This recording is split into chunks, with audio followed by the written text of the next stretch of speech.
Welcome to Rituals and Conversations, where we explore the small daily practices that keep us grounded, inspired, and well.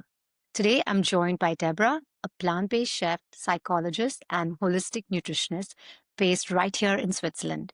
Her work blends science and soul, helping people transform their digestion, energy, and vitality through mindful eating and plant based living.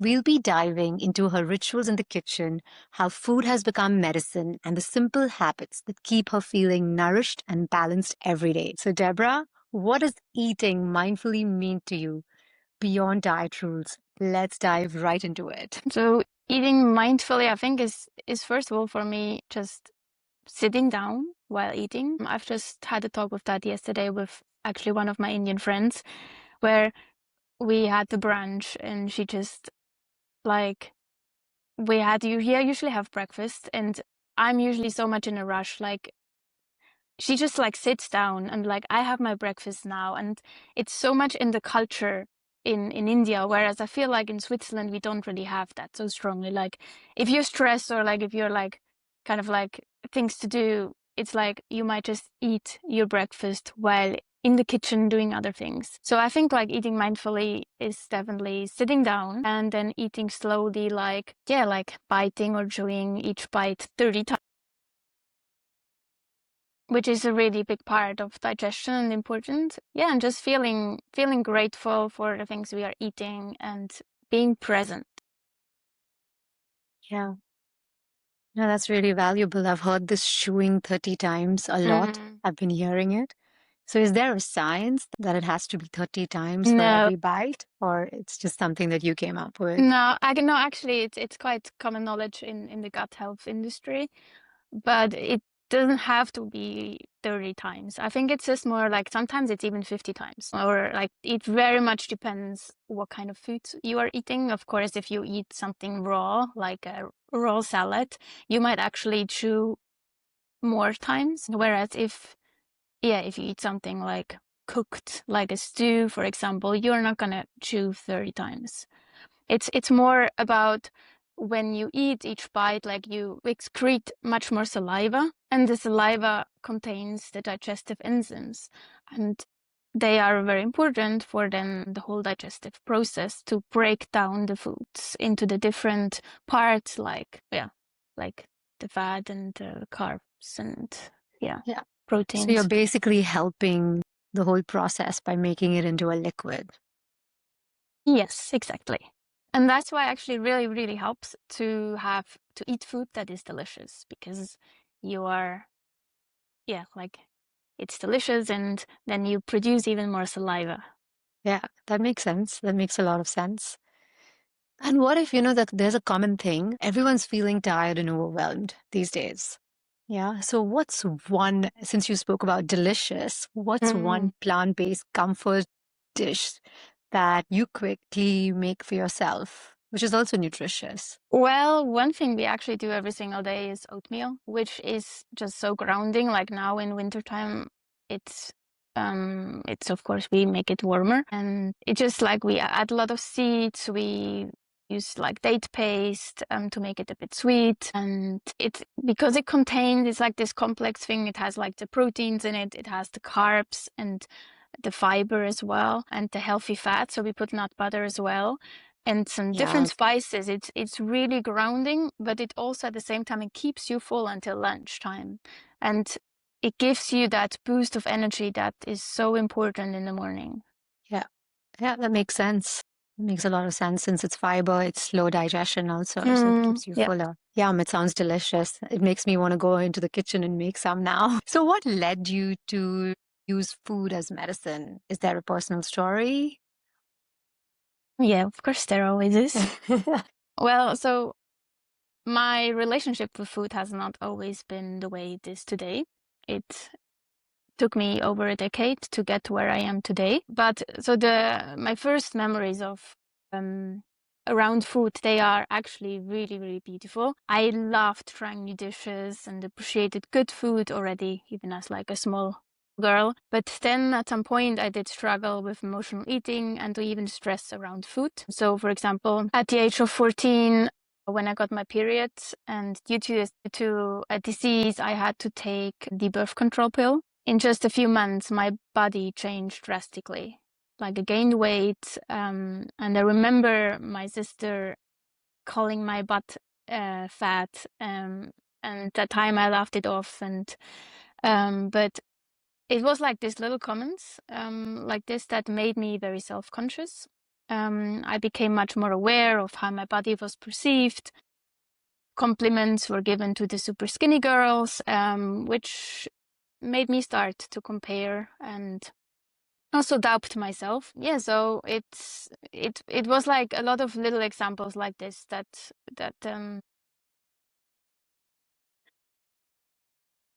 led me to like this emotional eating as well, and then the stress around food. But I think in the end, yeah, I That made it became a out. gift for It you.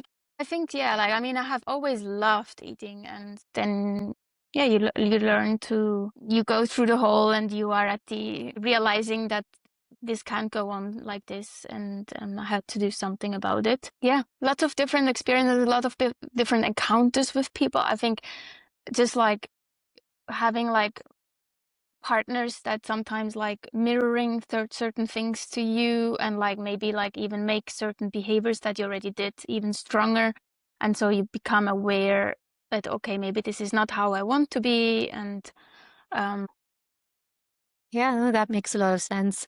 So you translated that illness that you had at 14 and you used food as punishment to today, which is great. You've made it food as medicine by converting all of that into delicious food, which is nourishing and nutritious. So that I think that's beautiful. You transform that pain into something which benefits everyone. yeah. Yeah, that's really inspiring. So what's a kitchen ritual that brings you joy every single day now that you've transformed that whole thing? My green smoothie every morning. Green smoothie, what's in it? Oh, tons of things. I mean, currently we have lots of kale in the garden, so that is one thing. Then we have like a weekly order of some veggies, and they had lots of spinach as well. It's from like an organic farm. I wasn't even aware that you can still grow spinach at the moment, but yeah. So spinach is in it, and then we always change between mango and berries. Delicious. Then we put, for example, nettles, like sting Mm-hmm. nettles, Mm-hmm. lots of different spices, and ginger, turmeric, date paste as well, and water. Yeah. So you've got the boost going with everything in it.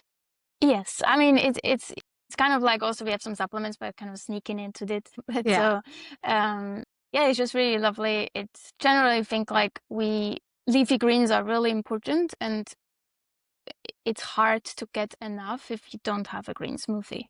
And it always Unless, helps if you have a kitchen garden that grows it. yes. That's a huge advantage. That's amazing. And, the reason of this conversation is to know about those daily rituals. So if you can share with us, what is your morning and night ritual and how they have evolved over time? How they have evolved. So in the very, very, like probably during, I don't know, maybe even during my studies, I was like, I would like snooze until the very last minute. Yeah.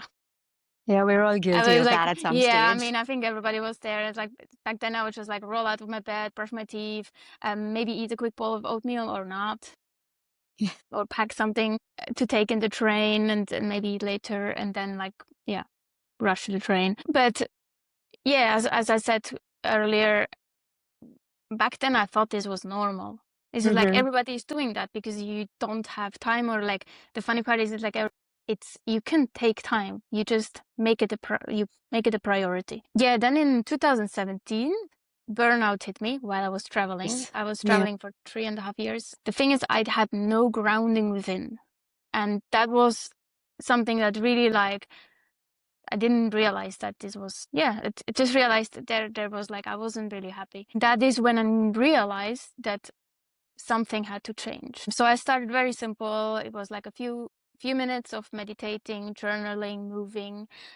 At that time, it didn't feel like much, but something started to change. And over the years, I've changed my routine a lot. Like it has been always incorporated certain parts, but it kind of like got extended, and I think now it's like a list of so many different things, but it's like little things, and now they're just a habit.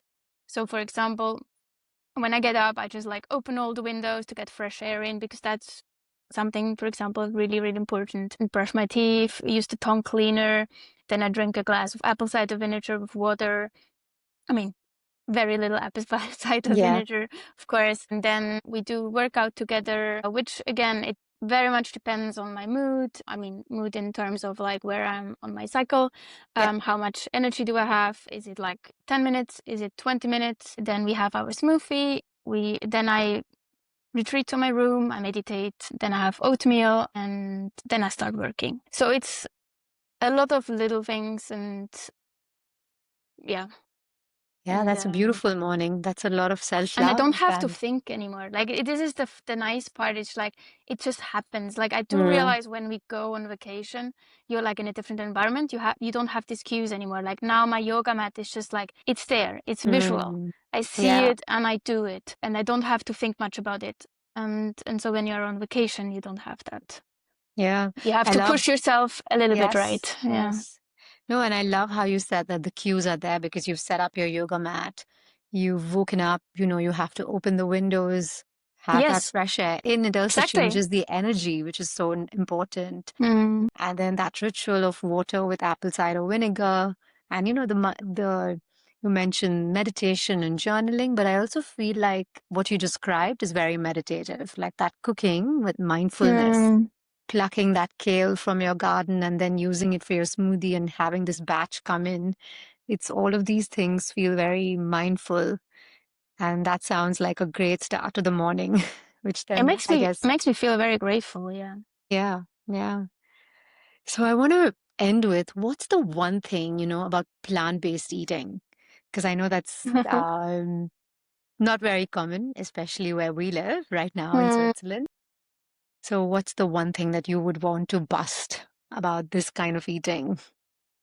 Well, I think that plant-based eating is restrictive because I actually believe it's very expansive. It opens up like this colorful, very creative world of spices and grains and legumes and even seasonal products. Like I think vegetables as well. Like they're like right now we have like topinambur, and like it's just like I feel like when you start to eat plant-based, many people become aware that eating veggies is really important, and it's not always the same. Like I feel like with eating meat, it felt to me a bit more like you have a piece of meat that's kind of like the centerpiece, then you have a grain, which is maybe rice, potatoes, or pasta, but it's like always a bit like the same.